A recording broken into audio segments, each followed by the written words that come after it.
kasih, terima kasih. Dirgahayu. Kemerdekaan Republik Indonesia. Tadi Pak, orang Indonesia itu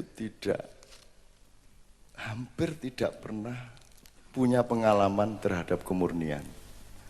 Hampir tidak pernah ketemu orang murni. Jadi cara berpikirnya itu, cara berpikir dan nalurinya itu naluri yang tidak percaya kepada kemurnian. Jadi angel kok percaya ono wong kok tenanan ki angel, mesti dianggap ono pamrih. Orang kok ngumpulin orang begini tiap bulan ini mesti harus mobilisasi, mesti dimaksud apa-apa. Kan begitu. Kadang-kadang jamaah sendiri juga tidak percaya untuk apa toh gini tiap bulan di mana-mana lagi. Besok ditambah lagi di Surabaya namanya Bang Wetan. Abang-abang Wetan karena sekarang sedang lingsir wengi. Miturut Kidalang. Untuk apa semua? Ya untuk itu, ya mau copat syafaat untuk apa? Ya untuk mau copat syafaat ini. Tidak untuk yang lain. Jadi begitu selesai mau copat syafaat ya kita pulang, terus nanti bulan depan kita kesini lagi. Ya itu memang untuk itu, tidak untuk mobilisasi, tidak untuk ngincer kekuasaan, tidak untuk ngincer apa-apa, dan orang tidak percaya. Yang sekarang harus dipopulerkan justru adalah yang punya pamrih. Kalau kampanye politik itu kan jelas ngomong kedaulatan, ngomong rakyat, kesejahteraan, yang janjani lah mengarep golek duit dewe itu malah dipercaya. Tapi kalau yang begini malah nggak dipercaya. Jadi saya ini orang yang tidak dipercaya di Indonesia ini. Dan itu kemudian ternyata setiap orang kaya ngono kuwi. Apa ya iya nek Cak Nun kaya ora duwe pamrih. Bragedes, enggak mungkin. Jadi ketika saya menjawab sesuatu, itu orang juga tidak bisa memahami sesuatu itu sebagai sesuatu. Jadi orang itu terbiasa mencari udang. Kalau dikasih tahu batu, itu dia tidak bisa nerima batu karena dia selalu cari udang. Itu maksud saya. Karena setiap pengalaman bangsa Indonesia itu ada udang di balik batu. Wong nolong we ada udang di balik batu. Parpol nggawe posko di tempat gempa ada udang di balik batu. Agama-agama tertentu nolong orang yang kelaparan ada udang di balik batu. Pemerintah ada udang di balik batu. DPR ada udang di balik batu. Jadi kita tidak pernah punya pengalaman selain itu. Kabeh dong ini ya. Sambatan tua banget cak ngene bojoku ngene anakku wis arep lahir aku urung duwe penggawean ngene ning ora nyebut jenenge sapa. Njur tak bales. Mas atau Mbak atau siapa, saya enggak tahu. Kalau sampean sebut nama sampean, kita bisa mendapat 3 manfaat. 1, ngirit pulsa. Jadi aku ora perlu takon jenengmu sapa njur kok bales meneh lak ngirit 300 kilo to. Kowe 300 aku 300. Nomor 2, aku ya lega atiku jelas to sapa sing tak omongi, nomor 2. Nomor 3 kita juga menjadi tidak disalahkan oleh prinsip silaturahmi. Gitu. Wes tak jelasin ngono njuk jawab. Maksudnya lho piye sih? Lho ya maksudnya ya kuwi mau. Saya di SMS dari Mandar, Cak, Mas Halim HD datang dan oleh teman-teman diantar ke rumah saya untuk nginep di rumah saya. Terus tak bales ya alhamdulillah ya iso-isone dayoh ki ya dihormati digo lah gitu, dihormati sewajarnya. Balesi, maksudnya lebih piye iki? Kok maksudnya ki piye? Ya dayoh itu ya gitu deh. Ini masalah kecil, nanti kita tingkatkan. Gusmus pentas. Pakai Idris Sardi, maca puisi, pakai ngeletak, pakai duduk, pakai berdiri, pakai macam-macam. Apik banget lah. Kalau Anda nonton videonya apik banget Gusmus pentas. Begitu selesai pentas, dikerubungi wartawan ditanya, Gus, maksudnya pentas tadi itu apa? Loh ya kuwi mau. Jadi Gusmus frustrasi sampai hari ini oleh pertanyaan itu. Lah terus piye sih lagi kita mau pentas 3 jam ya. Begitu selesai itu tadi maksudnya apa? Lah terus piye tuh ya ki? Kiai Kanjeng keliling kenduri cinta apa segala macam ditakoni. Cak sebenarnya maksudnya acara kenduri cinta ini apa? Lo ya kenduri cinta. Enggak. Misinya. Lo ya kenduri cinta. Lo piye sih wong-wong iki? Nah, itu karena apa? Karena dia tidak percaya kepada kemurnian. Maka saya tidak pernah dipercaya di Jogja, tidak pernah dipercaya. Karena mereka tidak percaya bahwa saya murni. Itu. Nah, ini contohnya banyak sekali. Banyak sekali. Kan ada di rumah sakit jiwa itu, Pak Pujo, kan ada di rumah sakit itu jenis sakit yang konslet. Jadi ketemu Pak Pujo jam 6 pagi, halo, kenalkan nama saya Ainun, saya aslinya dari Kadipiro, gitu kan wis. Wis engko terus dia ngerokok meneh. Engko Pak Pujo liwat meneh, halo, kenalkan saya Ainun, saya dari Kadipiro. Ngono kuwi sedina iso ping 35. Nah, orang Indonesia ini ada titeni wis. Berita koran, berita TV, titenono kuwi. Titenono sing konslet ku akeh banget. Baku sininya baku, pokoknya biyen di format piye, di set up piye. Presiden ono gempa, ono tsunami di Pangandaran ini sarannya, instruksinya evakuasi tetap harus dilanjutkan. Terus ya ora ono gumun padha konslete. Mas, wong iku nek ngelih iki rasa kok perintah mangan. Ya mesti golek-golek pangan dhewe. Nek ana mayat sing isih gletak kaya ngono ki ya mesti wae dievakuasi langsung rasa instruksi presiden. Kowe iki dadekke presiden iki untuk sesuatu yang lebih besar, yang lebih cerdas. Anak menginstruksi kaya ngono kuwi ora perlu presiden toh. Coba yang ngising do cewek. Lho iki. Lah ngono dadak ngangkat presiden menggo cewek wae ya mesti wae ngising ya cewek. Kalau ada mayat berkelimpangan ya mesti dievakuasi, ndak perlu diinstruksi presiden. Kuwi saking orang ngertine, saking kosonge, saking konslete. Dunia sedang bergolak. Hizbullah memberi pelajaran besar kepada Amerika dan Israel. Israel lupa bahwa Hizbullah itu tidak tampak. Anda itu bisa menang kalau musuh Anda jelas. Begitu musuh Anda tidak ada identifikasinya, Anda kalah mesti. Pasti salah perhitungan. Dan itulah kegembiraan kita, rasa syukur kita, karena Anda ini tidak bisa ditembak. Karena Anda murni. Arep gawe apa? Kowe. Kumpul ini untuk bikin apa? Anda ada, mau ditembak bagaimana? Jadi mereka tidak mengerti, mereka mengertinya udang kok. Padahal ini lah batu toh. Ayo nek udang arep dibandemke nang watu ayo gelut tapi ya udang musuh watu. Mesti ajur udangi. Kan gitu. Anda kan batu, artinya Anda batu ya batu, ndak ada udangnya di balik batu itu. Gitu loh. Saya mohon kita punya kemurnian. Saya mohon kita mempertahankan kemurnian. Kemurnian itu apa sih? Ngene lho Rek. Kemarin di Padang Bulan apa di mana ya? Di Jakarta apa di mana saya? Gini loh. Jadi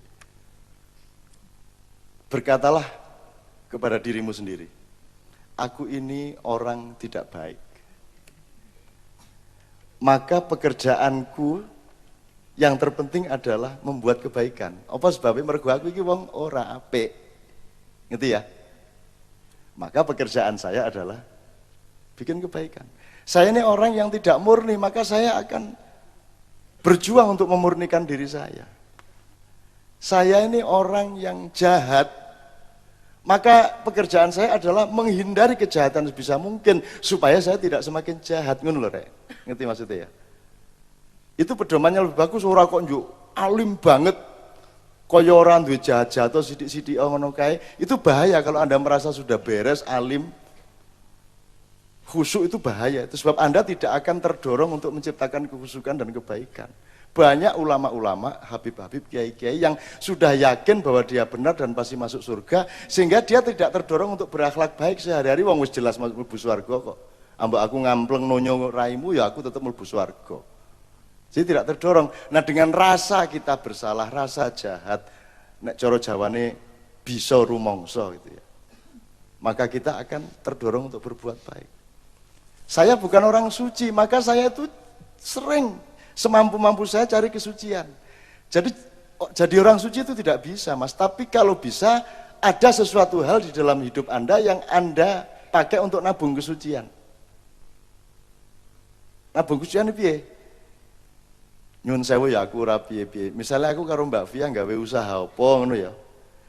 Itu tak nggo misalnya duwe usaha telu ya sing loro tak nggo nabung kesucian. Nabung kesucian itu bagaimana? Ya aku ora njaluk duit sing aku babar pisan, aku mung memodali tok, seneng ndelok wong nyambut gawe, ning aku ora njaluk persentase. Apa sebabe? Ya aku ya pengen duwe suci-suci sithik no. Wong aku wong elek kok.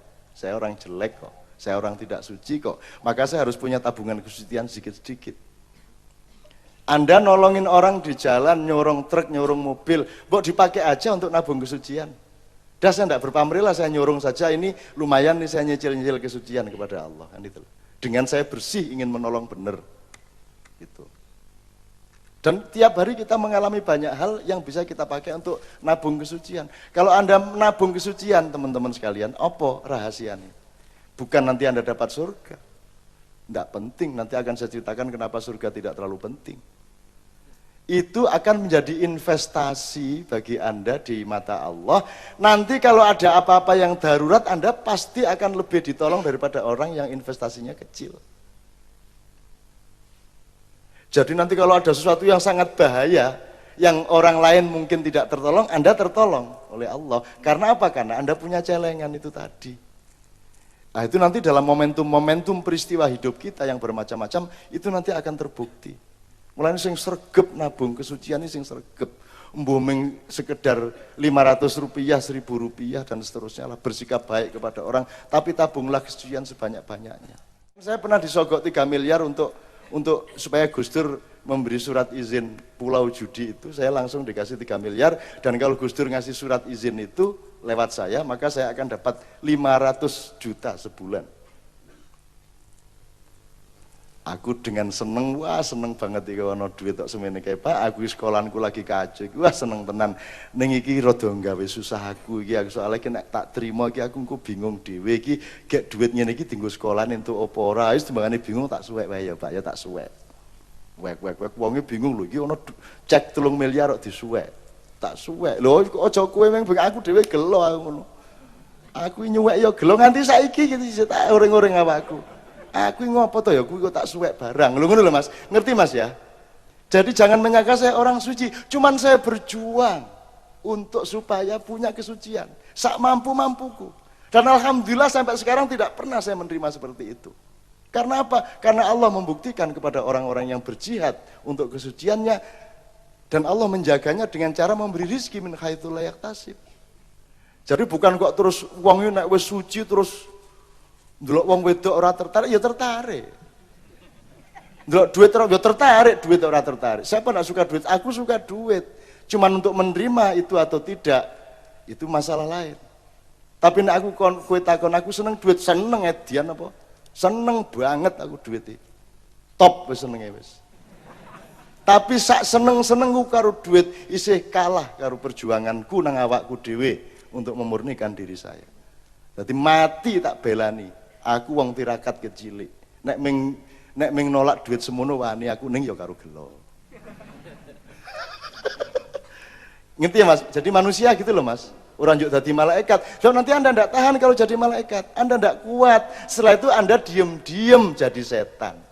Nah banyak tuh Mas. Mergo kowe wis dadi malaikat ning ngarepe wong akeh, akhire kowe ora tahan wong kowe dudu malaikat kok. Mulane bloko wae karo wong aku ya seneng. Ning untuk saya terlibat di situ, mohon maaf saya punya prinsip lain. Saya punya perjuangan. Dan alhamdulillah sampai hari ini saya belum pernah kalah untuk soal-soal seperti itu.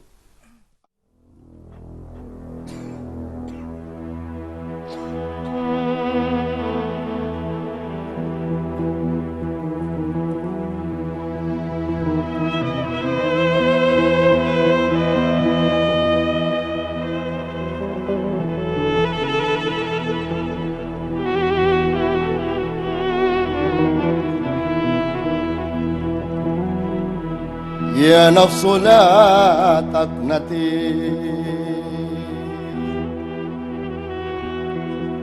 من ذلة عظمى إن الكبائر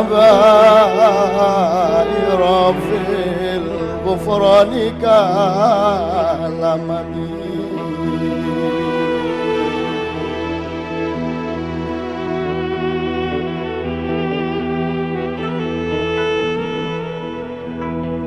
Wahai jiwa hambaku, jangan pernah putus asa. Ya nafsu la taqnati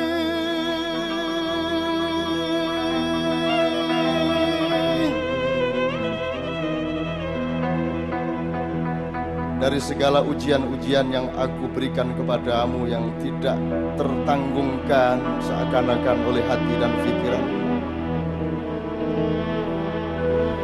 Min zallatin aduma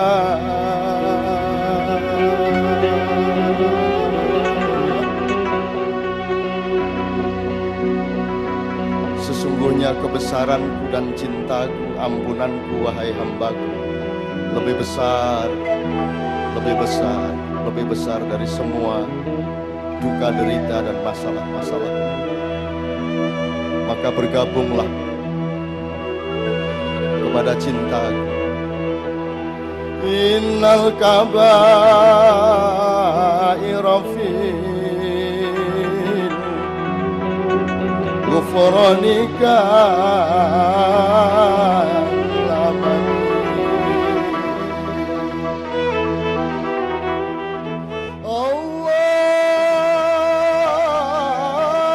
Allahumma salli wa sallim على حبيبك وحبيبنا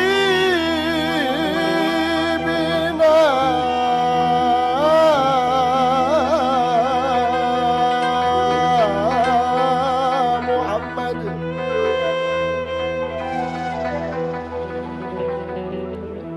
لولاك يا الله kalau tidak karena Engkau ya Allah, kalau tidak karena semua ini aku lakukan demi Engkau ya Allah, maka tidak ada tenagaku dan tidak ada semangatku untuk melakukan apa saja.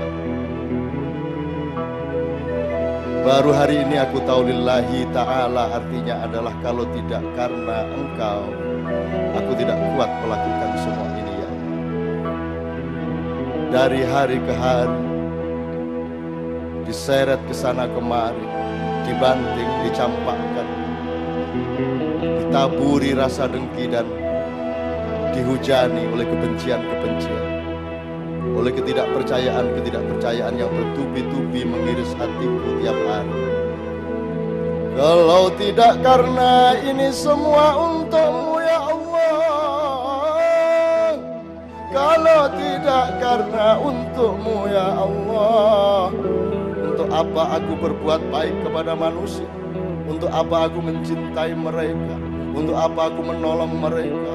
Untuk apa aku setia dan beristiqomah menyelenggarakan semua ini dengan penuh ketabahan, dengan pengorbanan yang terus menerus ya Allah, karena Engkaulah alasanku ya Allah.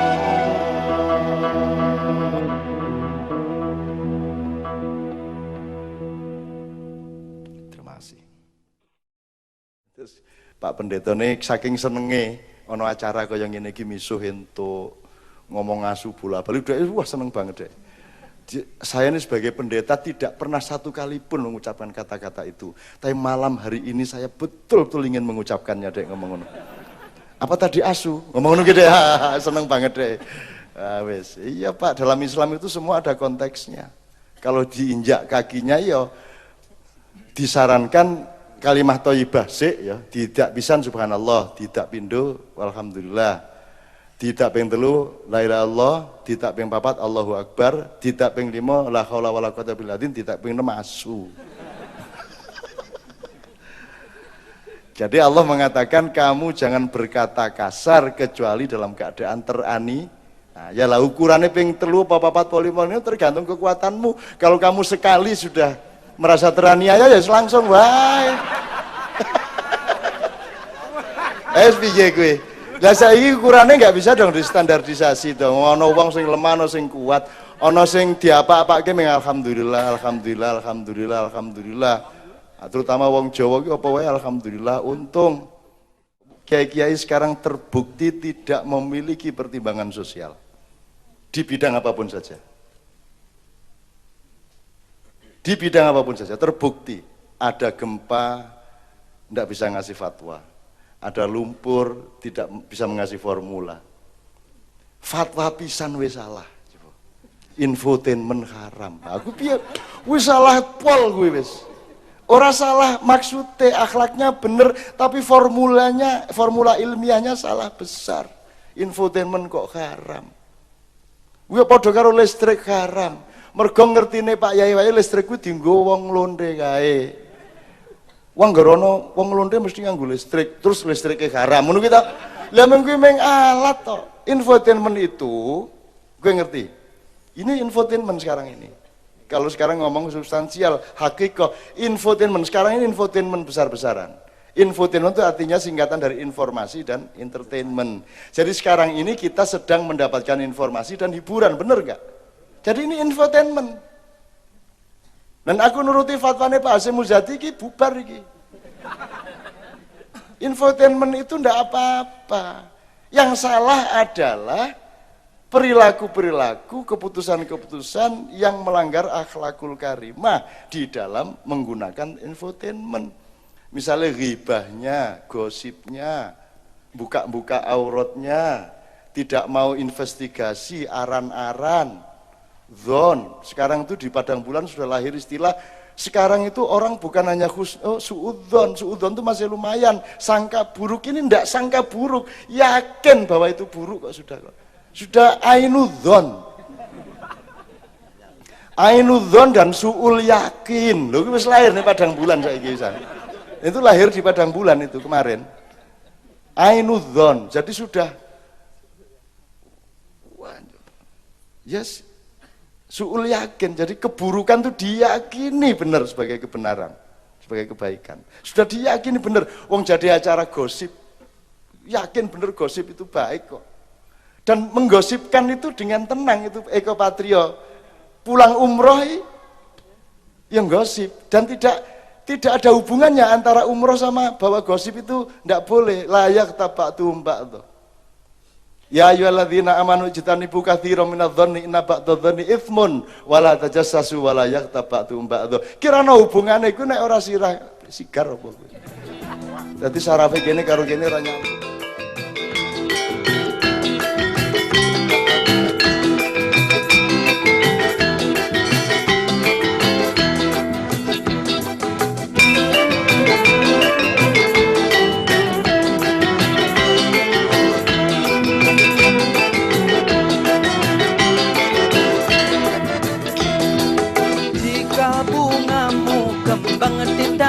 Taman, ambilkan air lalu kau siramkan, jangan biarkan bungamu merambat tanah sejadi-jadinya, dipijak orang tanda tak guna. Jika bungamu mengaui restu, suntinglah segera dengan hati mesra, jangan tunggu hingga bunga layu, nanti disinting di orang lalu, kecewa kalbu penuh cemburu.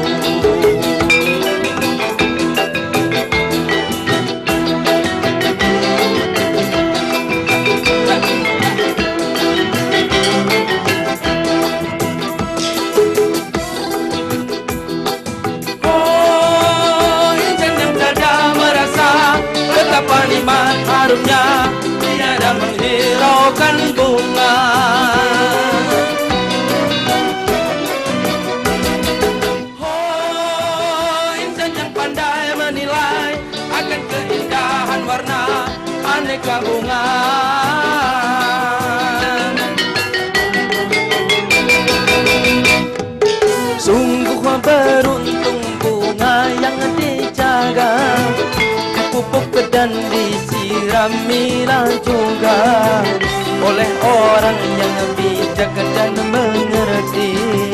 Dijaga bunga sepenuh hati dari godaan si kumbang jati.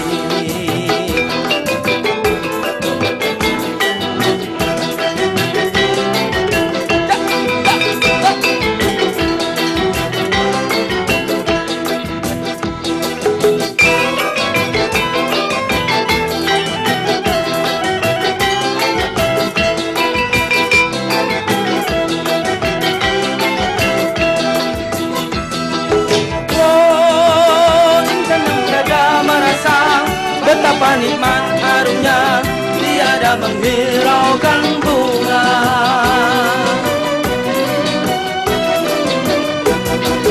Oh, insan yang pandai menilai akan keindahan warna aneka bunga.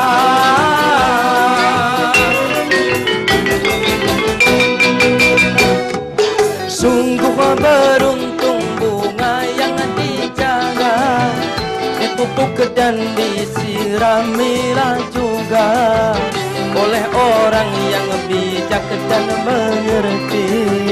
Dijaga bunga sepenuh hati dari godaan si kumbang jati.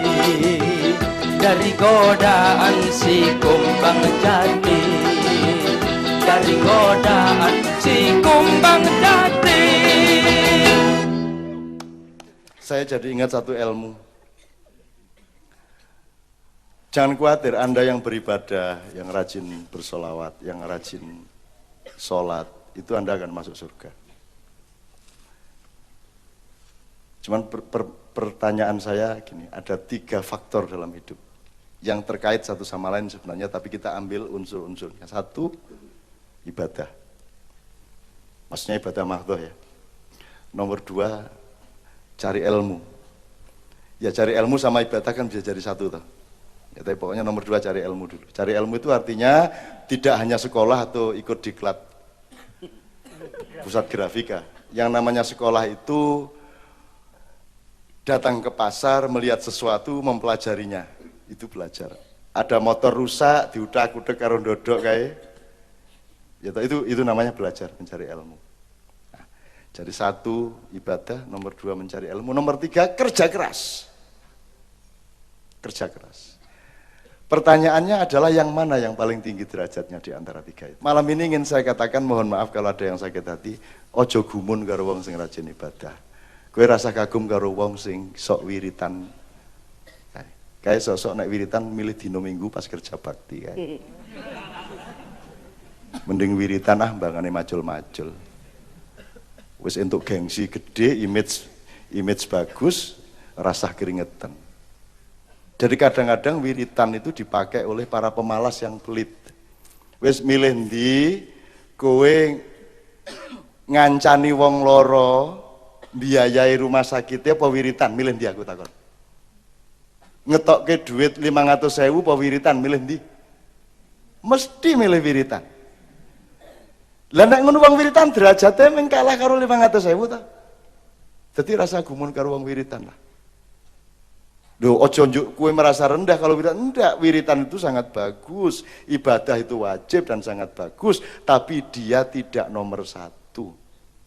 Secara alamiah dia tidak nomor 1, dia ibadah itu baru dilakukan oleh akil balik.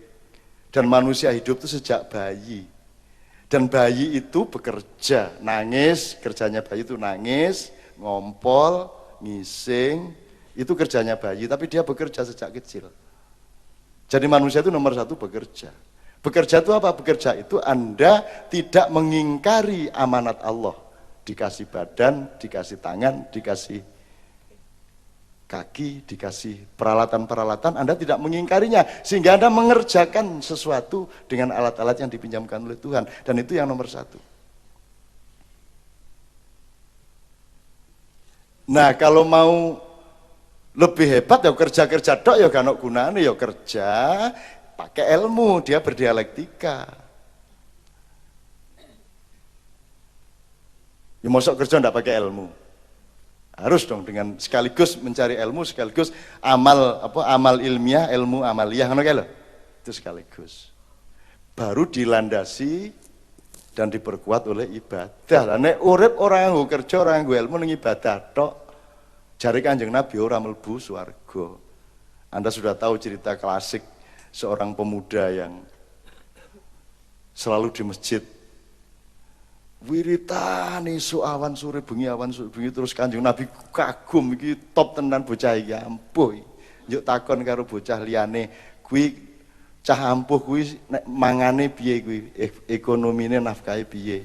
Terus jare bocah kuwi, "Oh niku dianu kok dikirimi kali Kang Mase. Kang Mase niku sok ngirimi panganan awan bengi." Terus jare Kanjeng Nabi, "Ya wis ucapkan selamat kepada kakaknya karena dia masuk surga." Lah nek sing ngubatan iku ya urung karuan. Aku milih ndi lunga kaji wong apa lunga kaji dhewe? Mulya ndi aku takon. Mulya ndi? Iya, meskipun Anda tetap wajib naik haji. Tapi kan ketidakmampuan kan bisa menimpa kita. Lah kuwi karep lunga kaji piye wong iki ana wong sing luwih pantes lunga kaji tak kei dheke wae aku urung pantes kok. Ya wes aku ben mlebu neraka ora apa-apa aku urung pantes kok. Dadi engko ning neraka engko ning akhirat ben lucu to. Kayak sing tak lungokke kaji mlebu swarga, ya aku ning neraka. Apa kedadean ngono kuwi? Malaikat izin to kuwi. Angin to, aku liwat ya bareng nglungake wong pira wae Mbak Fia nglungake wong pira wae, njuk mlebu neraka karo Novia. Njuk begitu sing tak lunga kaji mlebu swarga, mlebu swarga rek. Malaikat iki izin to. Ampun ngoten Cak Nun. Ngono kita. Wes, pakai pikiran itu namanya ilmu. Saya tidak mengatakan bahwa Anda jangan naik haji, tetap wajib. Tetapi tolonglah cari kemuliaan. Pahami dengan ilmu. Sering saya katakan antara peci sama sandal. Sandal letaknya di bawah dan tiap hari diinjak-injak, tapi disitulah letak kemuliaan dibanding peci. Lah ya piye to mosok peci luwih mulya mbangane sendal ya pekokno kuwi. Aku wudu di rumah melayu arep Jumatan nganggo peci tok ora sandalan, nanti kan kono kudu wudu meneh kowe. Ane nek ora kupulukan ning sandalan lah ora perlu wudu meneh. Karena sandal itu melindungimu dari kotoran dan sakit. Sementara peci nglindungi opamu? Kudanan ya tetep kudanan, apa coba kuwi? Panas ya tetep kepanasan wong peci wae. Kanjeng Nabi ya siji-siji Rasul ra ono sing peci ra ono. Nabi Adam nanti Muhammad, Nabi Khidir apa meneh ra tau wae. Kuplukan ra tau. Dadi ngene iku rasa kok alah. Iki mergo aku urung keramas wae. Gitu ya Mas ya. Nah, sekarang rumusnya terakhir sekali rumusnya mengenai ilmu apa? Ibadah, ilmu dan kerja. Kerja itu bahasa Arabnya apa? Madza fil Arabiyyah. Teman saya yang dari timur. Apa? Amal. Dalam bahasa Indonesia selama ini kata amal dipahami sebagai apa? Wah, kayak kota amal. Kayak kota amal ini maksudnya apa? Bener apa salah kuwi? Kan ning dalan ana masjid arep dibangun juga ada kota amal. Kuwi bener apa ora kuwi kata-kata kuwi? Aku ndase sigar apa melengkung? Salah apa bener, Mas? Maksudnya kan kota infak to kuwi. Atau sedekah. Aku disebut kota amal. Lah wong kata amal wis salah 5 abad. Ya piye? Ngene njuk arep bangkit. Bangkit Sanjaya. Mboneng ndi kuwi bocah kuwi saiki. Jadi yang namanya amal itu artinya kerja. Kalau mau ampuh dalam bahasa Indonesia kerja keras. Nah ukurannya begini, Anda masuk surga asal Anda rajin beribadah. Ning ya ning swarga, mungkin kuwi ning dek. Nah, ibarat kapal ya ning dek. Tapi kata Allah, Allah akan memberikan derajat tinggi kepada orang yang berilmu. Maka kalau Anda beribadah tapi juga mencari ilmu, surga Anda akan di tempat yang tinggi. Jadi kowe engko mlebu swarga ora ketemu Yai Budi. Engko jonjok kowe memfitnah. Yai Budi ora mlebu swarga boleh. Padahal ning dhuwur dhek. Lagi kutebak. Ngok. Ning dhuwur.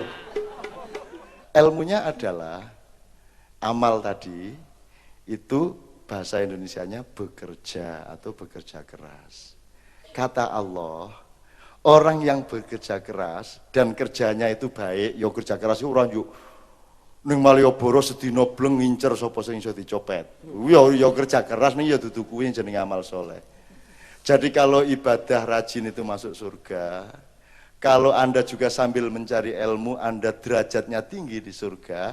Tapi kalau Anda adalah pekerja keras,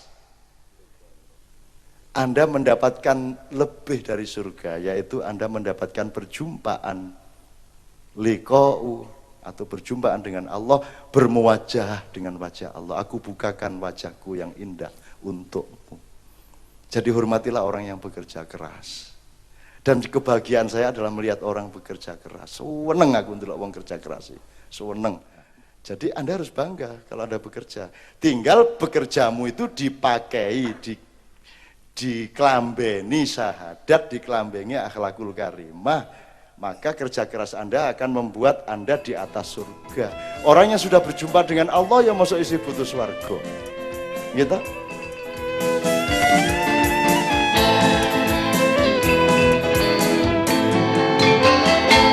Walau mentari di tangan kanannya, walau rembulan di tangan kirinya, beri ia bumi dan isinya, tak terbeli sejati cinta. Walau sepi mengucilkan hidupnya, walau kau timpakan padanya, kau langkahnya mengibarkan cinta Tuhannya. Anta syamsun anta badr, anta nurun qamar, anta iksiru wa ghali, anta misbahus syukur.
Anta iksiru wa ghali, anta misbahus syukur.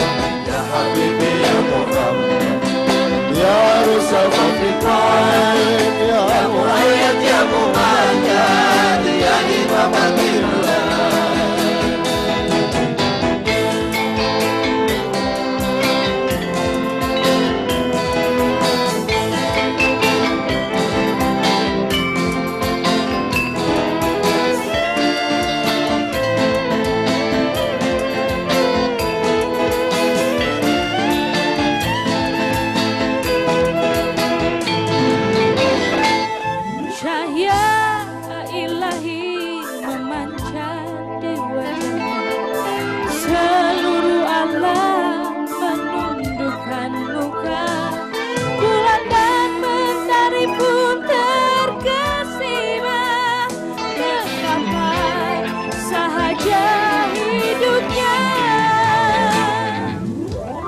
Syamsun anta badr, anta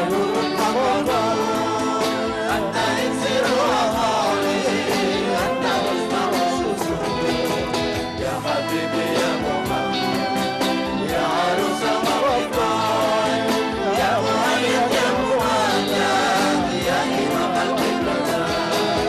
Anta syamsun anta badrun, Anta nurun faqanur, anta iksiru awali, anta misbahu sudur, ya habibi ya Muhammad, ya arusal mafiqan, ya muayyad ya mumajjad, ya imam al-qiblat. anta syamsun anta badrun, Anta nurun faqanur, anta iksiru awali, anta misbahu sudur, ya habibi ya Muhammad, ya arusal mafiqan, ya muayyad ya mumajjad, ya imam al-qiblat.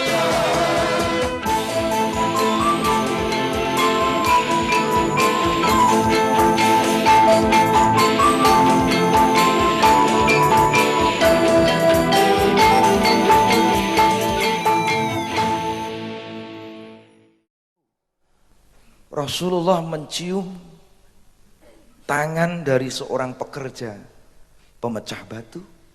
Di balik itu ada kehalalan, ada kebarokahan.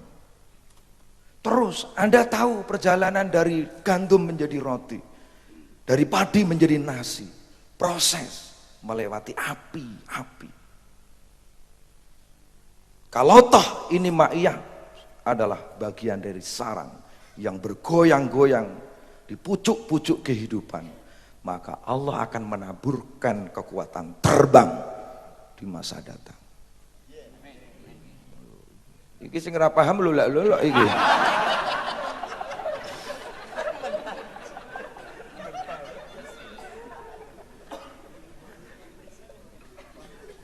Cinta jangan dikira gampang. Melewati api antara putus asa dan harapan, antara bunuh diri dan keberanian.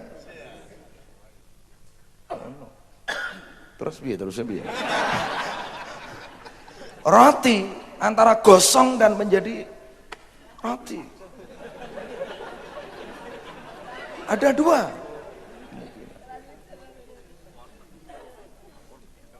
Kuwi nak diunggah-unggahke antara swarga dan neraka. Duh, ini harus Anda pahami dalam dunia apapun. Mulane awakmu kepengin menerima rahmat dari Allah. Syaratnya ngono lho nek cara Cak Nun kuwi duwe ora wadahi. Nah, inilah yang saya harapkan ke depan Anda dengan potensi penggodokan yang ada. Ini harus ready for use. Untuk apa? Works. Kerja. Amal. Yes. Works. Mergo nak orang ngono, nanti hidupmu akan memiliki proses ketergantungan. Ujungnya adalah pemanjaan. Anda tahu, dunia modern adalah proses memanjakan manusia. Dari konvensional menjadi digital. Lho iki ilmiah sithik iki. Iki wong Jakarta wae rong karuan nak iso model ngene iki. Ya ketake desa tapi ngungkuli kota.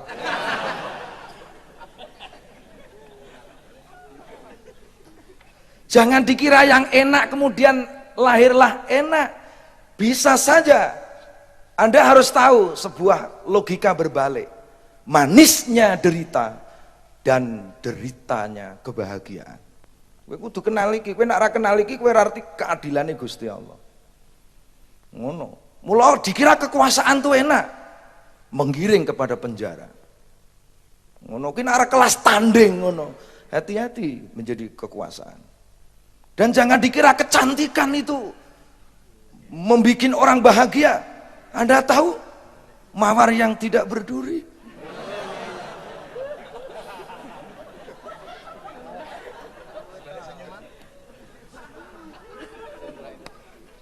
Anda menawar kerajaan, Lady Diana.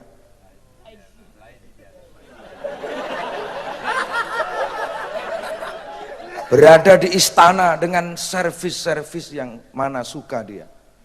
Tetapi apa ujung dari perasaannya? Kerajaan bagiku adalah penjara. Suka ngeluyur-ngeluyur. Dikira orang kecil-kecil itu menderita, siapa bilang? Mereka tertawa lepas karena banyak lelucon-lelucon tanpa menonton pelawak di televisi. Ya banyak orang ingin pinter tanpa sinau, ingin uang tanpa bekerja, ingin mati husnul khotimah tanpa istiqomah, terus sampai ke surga tanpa amal. Kata Allah, apa mungkin? Bisa, kata Allah di Quran. Cuman menunggu kalau ada onta bisa masuk ke lubang jarum. Atau menunggu gagak berbulu putih. Mohal. Ini pecah ndase wi. Hilang ndase.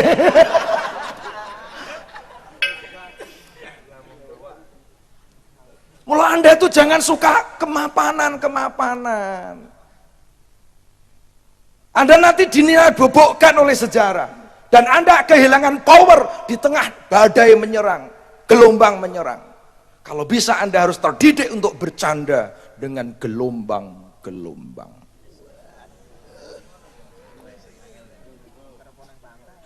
Iki tok kok ngapalke ya ora ilok-ilok iki. Kowe meneng sih.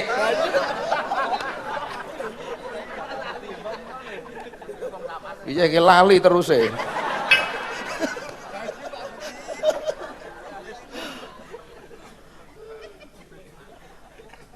Kalau hidup tanpa dinamika, gitu, bagai bunga tanpa bau. Kowe ora ana gondone kowe. Padahal Iqbal mengatakan, hembuskan panas nafasmu agar harum segalanya. Jangan kau hidup bagai ombak yang hanya bernyanyi ketika terhempas di pantai. Jadi krasa ki nek wis kepepet, ini tidak rasional. Krasa-krasa wis meteng. Oh. Pekok kowe. Nah, kuwi bojone no wat-wat. Lah kok Indonesia kok krasa nek wis sembarangan habis. Di mana makna eksistensimu sebagai generasi muda? Yang digugat oleh Rasulullah, subhanul yaum rijalul ghad. Ini sebuah tuntutan yang tidak boleh ditawar-tawar. Kita harus bekerja. Rumusnya sama seperti yang dulu saya sampaikan di sini. Action lah di dalam kehidupan itu. Loh, ya mbah ra kitang kowe petok sedulurmu mesem apa ngelongke apa. Ini seperti kalau Saknun dulu pernah ibarat penari yang betul-betul khusyuk sampai melayani berbagai kehidupan. Kalau ini Anda miliki, inilah yang disebut Anda itu kader-kader yang memenuhi tuntutan sejarah. Allahumma amin. Rasulullah SAW hidupkah enak dia? Cak Nun menulis dalam buku, bahkan bertanya, siapa yang deritanya melebihi dia?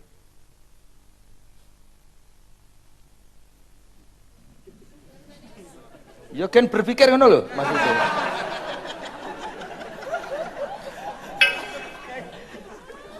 Wes tak takon, aku nak pengajian kampung-kampung aku ngono Isra Mi'raj. Wes aku nak ana wong sedih aku tak takon. Sapa sing sedih? Tur bandingno mbek Rasulullah. Sepiro sedihmu? Ngono ki janjane kalimat tulisan. Siapa yang deritanya melebihi Rasulullah? Kekasih Allah, surga dijamin, dosa ndak punya karena maksum, doanya mustajabah. Tetapi untuk memperoleh sebuah kemuliaan, ia ongkosi dengan masyakat dan penderitaan. Itu Rasulullah. Apa meneh dapurmu?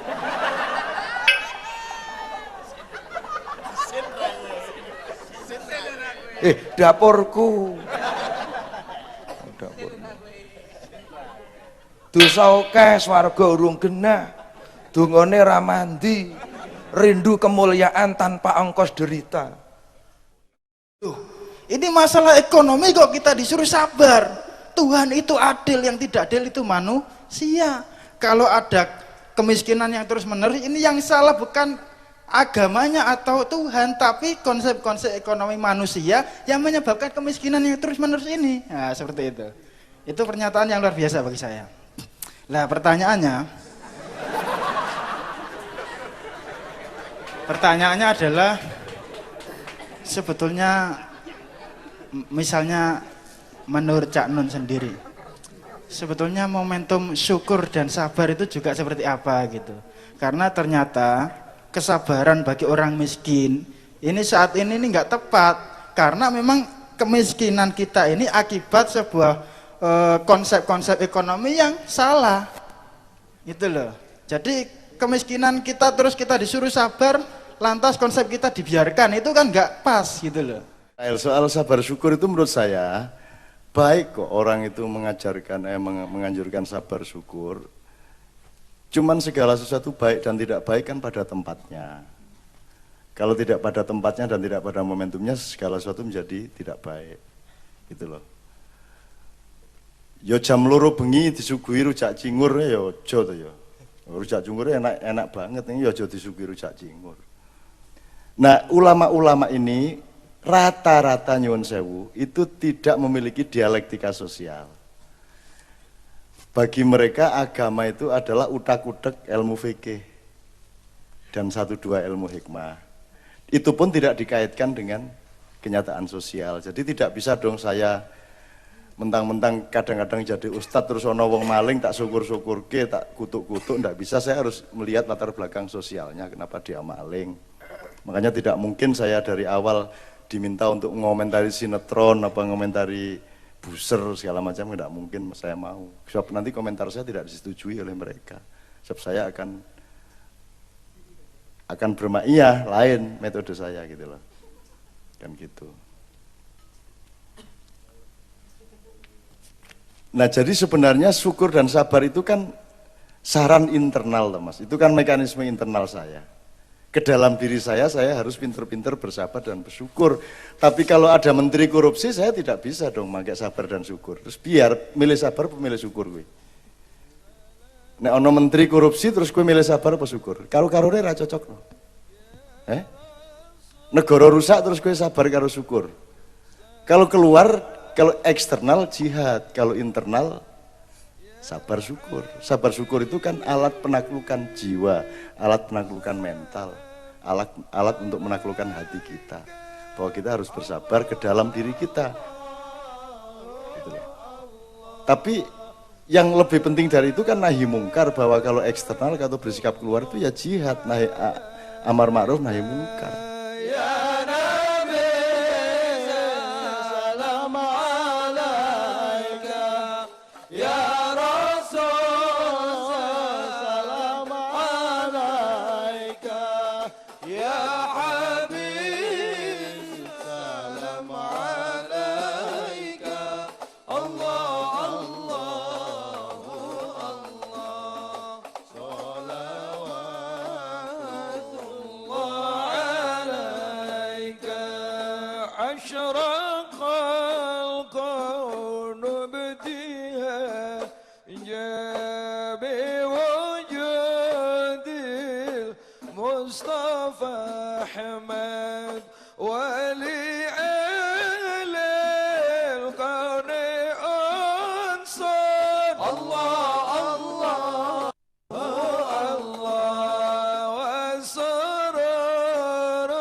Ya Nabi, salam